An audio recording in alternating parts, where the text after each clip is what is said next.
Ito ang balitang bumulaga sa mga fans ng halimaw na Japan ayon sa Bax News 24. Sinabi nila na kung 100% lehitimo ng mga ulat tungkol sa ganap na malungkot na bilang ng mga tiket sa kanyang darating na laban sa Mayo sa Las Vegas, tila malinaw kung bakit ang Japanese superstar na si Naoya Inoue ay mas gusto na lumaban sa Japan.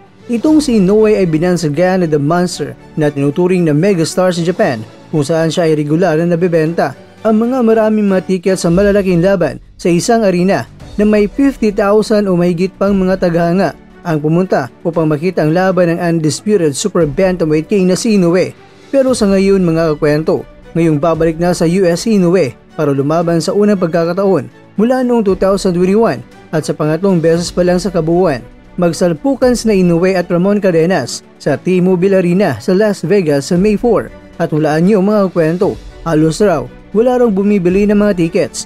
Ang mga impormasyon na ito ay mula sa isang boxing promoter na si Rick Glazer na sinabi niya sa X. Ayon sa kanya, ikinuwento ng maraming mapagkukunan ng mga tickets ng laban Inoue sa T-Mobile Arena sa Las Vegas ngayong Mayo. Ayon sa ESPN, ay ganap na parang patay raw, kaya dapat daw ang mga ticket ay bigay na lang sa last rights. Kaya naman sinabi nila dito na ang Team Inoue ay hindi talaga natutuwa sa promotional flop o hindi naging epektibo ang ginawang promotion sa laban dahil hindi naging mabenta at ang promoter mga kwento ay walang iba kundi ang Top Rank Boxing ni Bob Arum. Sasang-ayon man tayo hindi na ang Top Rank ngayon mga kwento ay nahihirapan raw sa pagbenta ng mga laban sa araw na ito. Nakakagulat na ang mga tagahanga ay nagpasyang umiwas ng maramihan sa halip na gusto makita, malapitan at matunghayan ang isa sa pinakamahusay na manlalaban sa planeta habang dinadala niya ang kanyang kadakilaan sa US at yan ay walang iba kundi itong si Inoue. Marahil ang mga tao ay nahihirapan bumili ng tiket dahil siguro ang presyo ng mga tickets ay mahal o marahil ang mga tagahanga ay hindi naging interesado.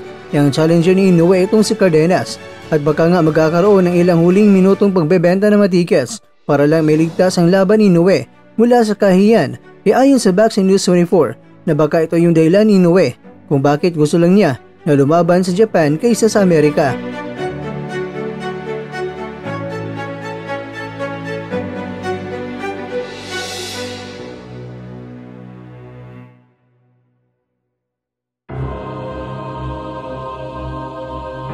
Mga kakwento, hindi pa nakalaban si Inoue sa isang halos walang laman na arena. Well, kailanman hindi nangyari ito talaga. Pero ngayon ay medyo nakakalungkot kung mangyari sa kanya ito sa susunod na buwan. Sa Mayo, si Inoue ay isang napakalaking bituin sa bansa niya, ngunit tila ba parang alitap-tap lang sa Amerika. Hindi inuhusgahan ang kabuuang kakulangan ng Claymore para sa mga tiket para sa kanyang paparating na laban. Ngayon pa man, sa ulitin, kaya pala itong si Inoue raw ay nag-aatubili na umalis sa Japan kapag siya ay may laban dahil baka monster lang Japan lang ito at hindi monster sa buong mundo.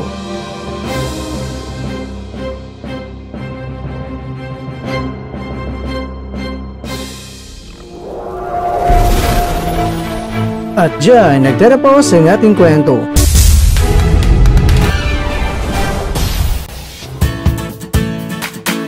Maraming salamat mga kakwento sa inyong panonood. Pero baka naman mga kakwento ay nagustuhan niyo po ang kwento natin ngayon.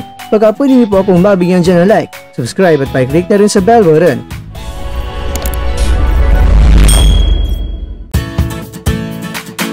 Pero bago tayo tatapos mga kwento, syempre, shoutout po muna tayo dyan sa ating mga kakwento. Kay kakwentong Skumatcher, kay kakwentong Alexandra, kay kakwentong Golden Punch. At kakwentong nanonood ngayon, shoutout sa iyo dyan. Bueno, dito na po muna ang ating kwentuhan. At abangan na po ating susunod na video. At dito lang po yan sa isang channel na kung saan maaring ito'y mga kwentong di pa na kwento sa inyo.